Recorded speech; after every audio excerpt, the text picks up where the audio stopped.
I denne video vil vi vise, hvordan vores vandskyldscyklus virker. Vi starter, som vi gør med alle de andre cykluser, at gå ind og tjekke vores parametre, at de er sat tid, og i vandskyldstiden er det kun tiden, vi sætter. Derefter går vi over på vores processkærm, vi monterer slangerne på vores anlæg, og vi tjekker vores alarmskærm, om der står andre alarmer. Derefter kvitterer vi de alarmer væk, sådan, og vi kan gå tilbage til proces. Nu sætter vi vores system on, og vi vælger vores vandskyld.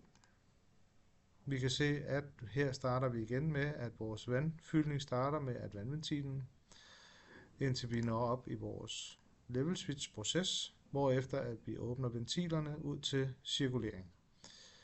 Når vi så trykker start cyklus, så starter vi pumpen, og vores tid starter.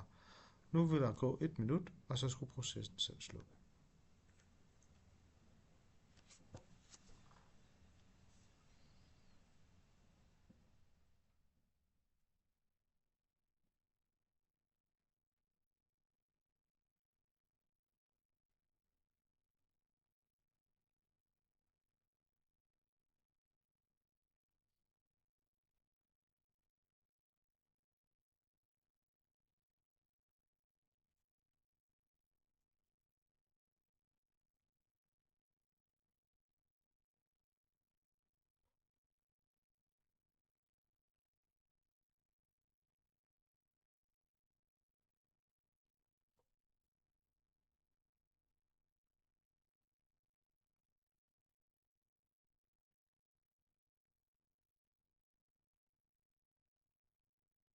Så er minuttet gået, og vores vandskyld har stoppet processen, og nu kan vi vælge enten at dræne ud eller starte igen.